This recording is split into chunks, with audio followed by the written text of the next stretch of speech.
Assalamualaikum warahmatullahi wabarakatuh.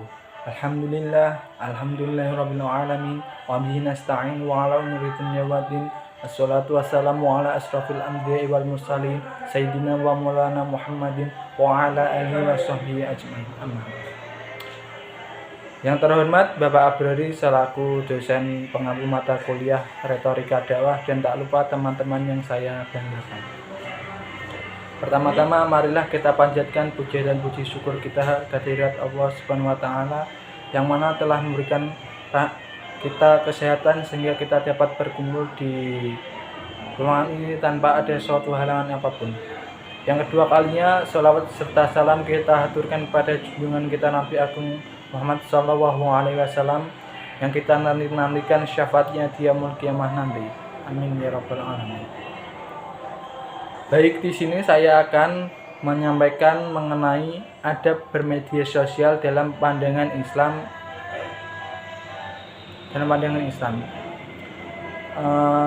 Yang pertama yaitu ada tabayun atau cek dan recheck, yang mana ini sudah dijelaskan dalam Quran surat Al-Hujurat ayat 6 yang artinya yaitu, hai orang-orang yang beriman, jika datang kepadamu orang fasik membawa suatu berita, maka periksalah dengan teliti agar kamu tidak menimpakan suatu musibah kepada suatu kaum tanpa mengetahui keadaannya, yang menyebabkan kamu menyesal atas perbuatanmu itu.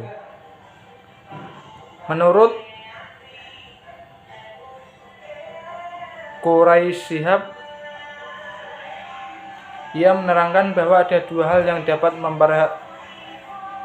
diperhatikan terkait dengan ayat tersebut, yaitu yang pertama ada tabayun terhadap pembawaan berita, apakah orang fasik atau orang yang aktivitasnya diwarnai dengan pelanggaran agama, dan yang kedua yaitu menyangkut dengan isi berita bahwa perlu adanya penyelidikan kebenaran sebuah berita. Nah, kedua hal tersebut merupakan komponen yang tidak bisa diabaikan. Islam tidak membenarkan adanya mengeser berita tanpa melakukan penyelidikan kevalitan secara mendalam. Yang selanjutnya yaitu menyampaikan informasi dengan benar. Islam mengajarkan opini yang jujur dan didasarkan pada bukti dan fakta serta diungkapkan dengan tulus. Tidak menyebarkan informasi yang belum diketahui kebenarannya di media sosial. Istilah ini disebut qaul zur, yang berarti perkataan buruk atau kesaksian palsu. Ini dijelaskan dalam firman Allah Subhanahu wa taala dalam Quran surat Al-Hajj ayat 30 yang artinya, demikianlah perintah Allah, dan barang siapa mengagungkan apa-apa yang terhormat di sisi Allah, maka itu akan lebih baik baginya di sisi Tuhannya. Dan telah dihalalkan bagi kamu semua binatang ternak terkecuali yang diterangkan kepadamu keharamannya.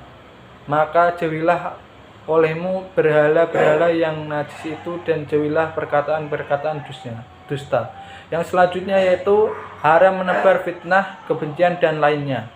Melakukan ghibah, fitnah, namimah atau adu domba dan menyebabkan permusuhan, melakukan bullying, ujaran kebencian dan permusuhan berdasarkan suku, ras atau antara golongan, menyebabkan hoax serta informasi bohong meskipun dengan tujuan baik, seperti info tentang kematian orang yang masih hidup, menyebarkan materi pornografi, kemaksiatan dan segala yang terlarang secara syar'i, menyebarkan suatu konten yang benar tapi tidak sesuai dengan tempat dan juga waktunya.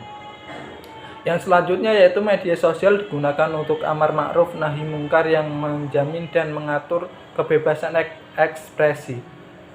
Kebebasan berpendapat merupakan hak setiap insan, namun berpendapat seringkali disalahgunakan untuk membuat fitnah, opini palsu dan menebarkan kebencian yang sering diutarakan melalui media sosial. Nah, dalam masalah ini Allah Subhanahu wa taala berfirman dalam Quran surat Ali Imran ayat 104 yang artinya, dan hendaklah ada di antara kamu segolongan umat yang menyeru kepada kebajikan, menyeru kepada yang ma'ruf dan mencegah dari yang mungkar. Merekalah orang-orang yang beruntung. Yang selanjutnya yaitu tidak digunakan untuk mengolok-olok orang lain. Media sosial tidak digunakan untuk mengolok-olok orang lain seperti disampaikan dalam firman Allah Subhanahu wa taala yang artinya, hai orang-orang yang beriman, janganlah sekumpulan orang-orang laki-laki merendahkan kumpulan orang lain. Boleh jadi yang ditertawakan itu lebih baik dari mereka, dan jangan pula sekumpulan perempuan merendahkan kumpulan lainnya. Boleh jadi yang direndahkan itu lebih baik. Dan janganlah suka mencela dirimu sendiri, dan janganlah memanggil dengan gelaran yang mengandung ejekan. Seburuk-buruknya panggilan adalah panggilan yang buruk sesudah iman, dan barang siapa yang tidak bertobat maka mereka itulah orang-orang yang zalim. Yang selanjutnya yaitu larangan menebarkan kebencian. Ini dijelaskan dalam Quran surat An-Nur ayat 4. Allah Subhanahu wa taala melarang untuk menebarkan kebencian dan membuat berita palsu yang artinya, dan orang-orang yang menuduh wanita-wanita yang baik atau berbuat zina dan mereka tidak mendatangkan 4 orang saksi, maka deralah mereka yang menuduh itu 80 kali dera, dan janganlah kamu terima kesaksian mereka buat selama-lamanya, dan mereka itulah orang-orang yang fasik. Quran surat An-Nur ayat 4. Nah itu dikit mengenai penjelasan adab bermedia sosial dalam pandangan Islam. Kurang lebihnya mohon maaf. Akhirul kalam. Wassalamualaikum warahmatullahi wabarakatuh.